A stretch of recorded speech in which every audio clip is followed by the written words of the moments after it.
திருநெல்வேலி மாவட்டம் தருவை பகுதியைச் சேர்ந்த சிவன் பாண்டி என்பவரது மகன் பாலமுருகன். இவருக்கும் அதே பகுதியைச் சேர்ந்த ஸ்ரீபிரியா என்பவருக்கும் கடந்த 15 ஆண்டுகளுக்கு முன்பு திருமணமாகி 2 ஆண் மற்றும் ஒரு பெண் குழந்தை என 3 குழந்தைகள் உள்ளனர்.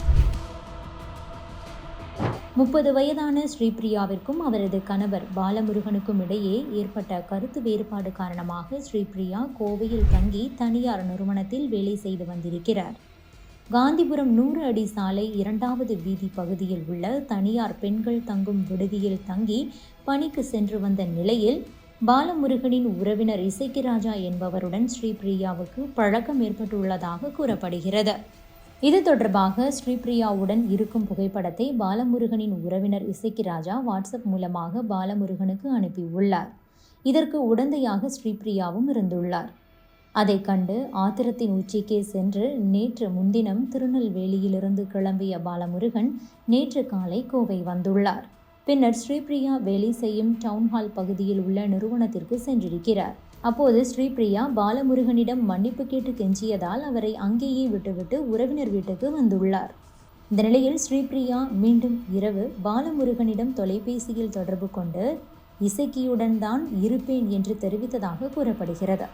இதனால் ஆத்திரமுற்ற பாலமுருகன் நேற்று காலை தனது ஊருக்கு செல்வதாக கூறி ஸ்ரீபிரியாவின் தாய்மாமாவுடன் ஸ்ரீபிரியா தங்கியிருந்த மகளிர் விடுதிக்கு தனது நண்பரின் இருசக்கர வாகனத்தில் சென்றுள்ளார்.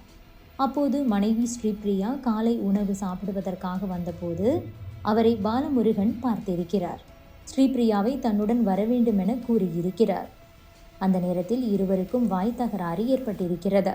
இந்த நிலையில்தான் பாலமுருகன் மறைத்து வைத்திருந்த அரிவாளை எடுத்து ஸ்ரீபிரியாவின் தலைமுடியை மடக்கி பிடித்து கழுத்து பகுதியில் 5 இடங்களில் சரமாரியாக அந்த மகளிர் விடுதி வளாகத்திலேயே வெட்டி கொலை செய்திருக்கிறார்.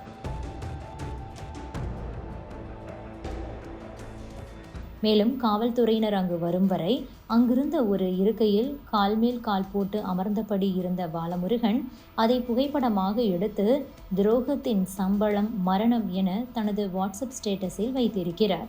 இதை கண்டு அதிர்ச்சி அடைந்த உறவினர்கள் பிரியா தங்கியிருந்த விடுதிக்கு வந்துள்ளனர். பின்னர் விடுதியில் இருந்த சக பெண்கள் அளித்த தகவலின் பேரில் விரைந்து சென்ற ரத்தினபுரி காவல் நிலைய போலீசார் ஸ்ரீபிரியாவின் சடலத்தை கைப்பற்றியதுடன் அங்கிருந்த CCTV காட்சிகளையும் பறிமுதல் செய்து விசாரணை செய்தனர். தொடர்ந்து பிரேத பரிசோதனைக்காக கோவை அரசு மருத்துவக் கல்லூரி மருத்துவமனைக்கு பிரியாவின் உடலை அனுப்பி வைத்தனர். மேலும் அரிவாளுடன் அமர்ந்திருந்த பாலமுருகனை கைது செய்து தீவிர விசாரணையை மேற்கொண்டு வருகின்றனர். பாலமுருகனிடம் நடத்தப்பட்ட விசாரணையில் கடந்த 4 ஆண்டுகளுக்கும் மேலாக மனைவி ஸ்ரீபிரியாவிற்கும் அவரது உறவினரான இசக்கிராஜாவிற்கும் தொடர்பு இருந்ததாகவும் அதனை தட்டி கேட்க போன போதுதான் கணவன் மீது கோபப்பட்டு ஸ்ரீபிரியா கோவைக்கு வந்ததும் தெரிய வந்தது.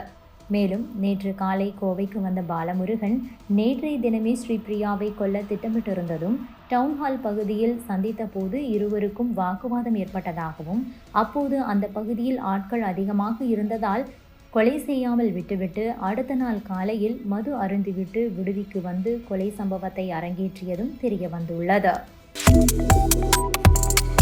Subscribe to One India and never miss an update.